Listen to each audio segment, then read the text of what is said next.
Guadalupe y la evangelización. En la región de América antes de su descubrimiento, existían muchos grupos humanos con diferentes características que les impedían ser un solo pueblo o nación.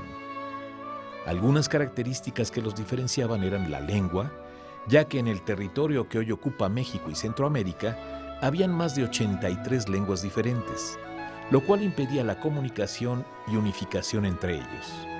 También el número de habitantes y la diversidad de poblaciones que los españoles encontraron es difícil de conocer. Sin embargo, de acuerdo a investigaciones arqueológicas, se estima que habían entre 15 y 25 millones de habitantes agrupados en una gran diversidad de pueblos con diferentes costumbres, religión y cultura.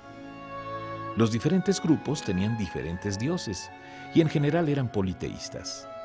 A algunos de los dioses les ofrecían sacrificios humanos, como lo describen los principales historiadores de la época. En parte por estas diferencias y por su forma particular de ser, se encontraban en guerras continuas unos contra otros y sometimiento y dominio de unos a otros. La llegada de los españoles es una cultura más que se suma a las múltiples existentes que viene a dificultar la unidad en la región. Una de las motivaciones de los conquistadores era transmitir la fe cristiana a más almas. Así lo expresan en diferentes documentos Carlos V, Hernán Cortés y Felipe II, entre otros. Sin embargo, los problemas con que se encuentran los primeros evangelizadores son, en primer lugar, la gran desproporción numérica, ya que en 1523 llegan los primeros 3 misioneros franciscanos que principalmente acompañaban a los conquistadores. Y es Fray Pedro de Gante quien realiza la primera gran labor de educación y evangelización con los nativos. Poco después, en 1524 llegan los primeros 12 franciscanos, y un año después llegan también 12 dominicos, de los cuales 5 mueren en el primer año y 4 tienen que regresar a España por motivos de salud. Por otra parte, la diversidad de lenguas y lo difícil y desconocidas que eran para los misioneros ponían un obstáculo más a la evangelización.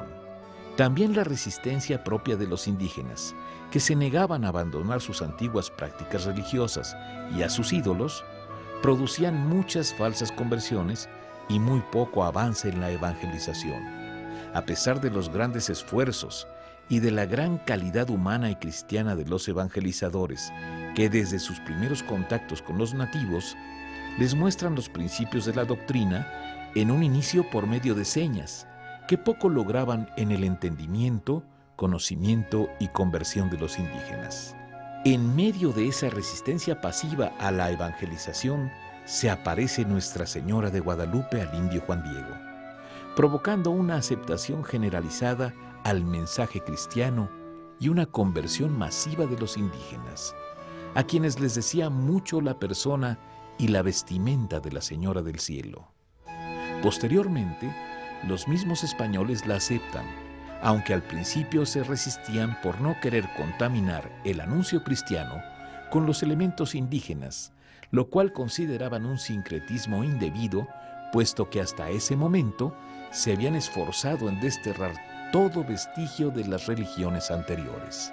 La presencia de Nuestra Señora de Guadalupe permite una real conversión en gran número de los naturales, permitiendo la unificación de los diferentes pobladores y el nacimiento de una gran nación que es México.